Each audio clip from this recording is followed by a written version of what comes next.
पंछी नदियां पवन के झोंके, कोई सरहद ना इन्हें रोके।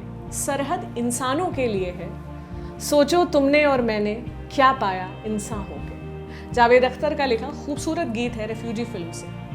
यूं तो सदियों से नदियां बिना सरहदें माने बहती आई हैं और उसके पानी के लिए देश एक दूसरे से लड़ते आए हैं, मगर गंडक नदी पर इंडिया और नेपाल ने एक प्यारा सा समझौता कर रखा है। लेकिन एक बांध के चलते इंडिया और नेपाल में काफी दिनों से लड़ाई तो नहीं, लेकिन मान मुनव्वल टाइप की सिचुएशन चल रही थी।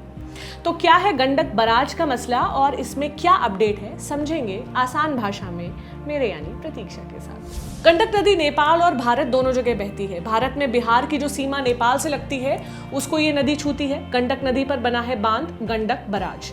बराज के 36 गेट हैं, 18 भारत में खुलते हैं, 18 नेपाल में। कहने का मतलब है कि नदी दोनों की, बराज दोनों का, यानी अधिकार भी दोनों का। जब से कोरोना वायरस लॉकडाउन हुआ है तब से नेपाल ने बराज पर अपनी तरफ का हिस्सा बैरिकेड्स लगाकर बंद कर रखा है, ताकि दोनों देशों से लोगों का आना जाना रुके और लॉकडाउन का सख्ती से पालन कराया जा सके। लॉकडाउन बराज के लिए दिक्कत कैसे बना? अब हुआ क्या कि इस बराज में कुछ मरम्मत का काम आ गया। बिहार सरकार ने कहा कि भाई बैरिकेड्स हटाओ, मरम्मत करानी है वरना बाढ़ का खतरा पनप रहा है। नेपाल ने कहा नहीं, लॉकडाउन के बाद इस पर दोनों जनों की हो गई।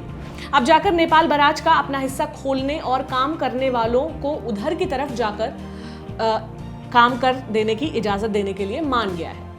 कैसे माना नेपाल? नेपाल ने 2 शर्तों के साथ इजाजत दी है।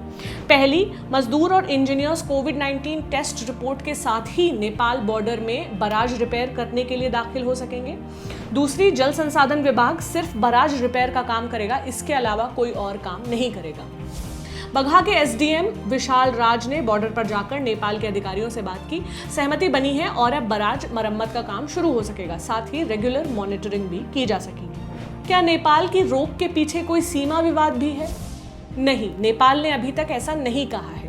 रोक के पीछे उन्होंने लगातार लॉकडाउन को ही वजह बताया है। 4 दिसंबर 1959 को भारत नेपाल के बीच गंडक नदी पावर प्रोजेक्ट और सिंचाई को लेकर अग्रीमेंट हुआ था। गंडक नदी के प्रोजेक्ट्स के बारे में अग्रीमेंट ये कहता है, प्रोजेक्ट के लिए भारत को नेपाल सीमा के भीतर जितनी भी जमीन और संसाधन की जरूरत होगी वो नेपाल सरकार उपलब्ध कराएगी।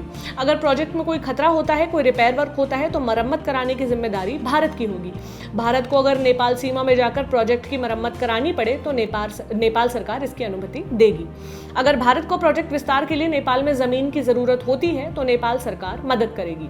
बदले में भारत जिस भी जमीन का अधिग्रहण करेगा उस भूमि मालिक को भुगतान करेगा। गंडक बराज पर दोनों देशों की तरफ से पब्लिक ट्रैफिक जारी रहेगा आपसी सहमति से। इसके ओनरशिप, ऑपरेशन और मेंटेनेंस का काम नेपाल की सहमति से भारत ही करेगा।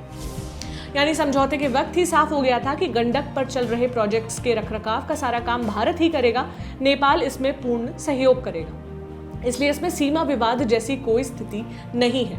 फिलहाल दोनों देश मरम्मत को लेकर सेम पेज पर आ गए हैं और बाढ़ का खतरा अब जाता दिख रहा है। खतरे जितने कम रहे उतना अच्छा है, फिर चाहे प्राकृतिक हो या सरहदों पर बोया हुआ। इस वीडियो पर आप अपना फीडबैक मुझे दें thelalantoppp@gmail.com पर। ये जानकारी आपके लिए लेकर आए थे अभिषेक। मेरा नाम प्रतीक्षा है। शुक्रिया।